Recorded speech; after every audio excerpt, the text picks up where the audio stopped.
রাসূলুল্লাহ সাল্লাল্লাহু আলাইহি ওয়াসাল্লামকে জিজ্ঞাসা করেছেন যে ইয়া রাসূলুল্লাহ মা হাযিহিল আদাহি, এই কুরবানি তাৎপর্য কি?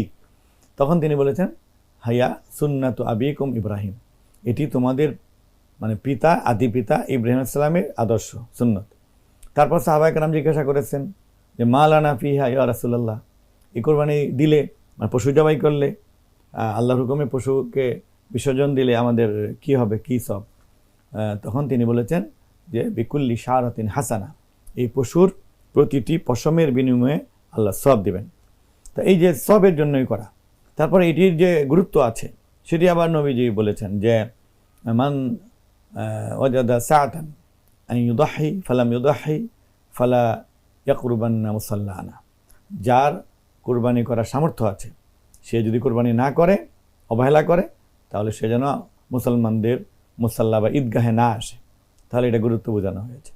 এখন এই কুরবানির বিষয়টি মানে আল্লাহ এটাকে আনন্দের বিষয় মানে মেনে নিয়েছেন বা নির্ধারণ করেছেন, এই জন্য এটা আমাদের জন্য মানে এটা একটা সওয়াবের কাজ, আনন্দের কাজ। এক হাদিসে এসেছে যে ঈদের দিনে মানে বনি আদমের সবচেয়ে উন্নত উত্তম আল্লাহর কাছে প্রিয় আমল হলো ইহরাক উদ্দম, রক্ত প্রবাহিত করা। এই রক্ত প্রবাহিত করাটা যে মানে এটার ব্যাখ্যাটা আল্লাহ আবার কোরআনে সূরা হজে দিয়েছেন কিভাবে, লা ইয়ানালুল্লাহু লুহুমুহা ওয়ালা দিমাউহা ওয়ালাকিন ইয়ানালুহু তাকওয়া মিনকুম, যে এই তোমাদের পশুর রক্ত এবং গোশত আল্লাহর কাছে পৌঁছায় না।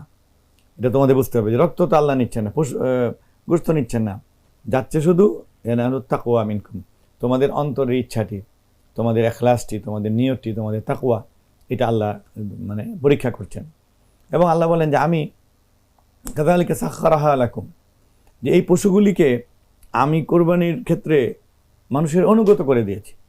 যে বিশাল বিশাল পশু অনুগত, একটা উট সে কীভাবে শুয়ে যায়, হ্যাঁ মানে 10 জন 20 জনে ধরে রাখতে পারে না একটা ষাঁড় গরু, সে কীভাবে আস্তে করে নমনীয় হয়ে যায়।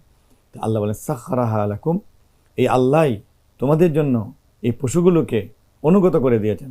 কেন? এই তোমরা পশুকে বিসমিল্লাহ আল্লাহু আকবার জবাই করবে, এটি আল্লাহ বলেছেন লিতুকাব্বিরুল্লাহ আলা মা হাদাকুম, আল্লাহ তোমাদেরকে যেভাবে শিক্ষা দিয়েছেন সেভাবে তোমরা তাকবীর দিবে। মানে এখানে রক্ত প্রবাহিত করা এবং বিসমিল্লাহ আল্লাহু আকবার যে ধ্বনিটা হচ্ছে, এটা পৃথিবীর মনে করুন বাংলাদেশে 1 কোটি কুরবানি হবে, 20 কোটি মানুষ, এরকম সারা পৃথিবীতে আপনার 50 কোটি কুরবানি হবে। তো এই কুরবানিগুলোর মধ্য দিয়ে যে মুসলমানরা কমপক্ষে একবার তো আল্লাহু আকবার বলবে, এই যে বিসমিল্লাহ আল্লাহু আকবার ধ্বনি, এই আওয়াজ একত্ববাদের আওয়াজ, তাওহীদের আওয়াজ, আল্লাহর জন্য সব নিবেদন করার আওয়াজ, মুসলমানদের ইচ্ছাকে আল্লাহর কাছে বিলীন করে দেওয়ার আওয়াজ, এটা যে মানে একসঙ্গে পৃথিবীতে 1 2 দিন 3 দিনে উচ্চারিত হয়, এটা আল্লাহ তাআলার একটা আকাঙ্ক্ষা, তিনি এটা পছন্দ করেন। এই জন্য বলা হয়েছে যে হাব্বুল আমাল ইলাল্লাহি ইয়াউমুল ঈদ ইহরাকুদ দাম, রক্ত প্রবাহিত করা।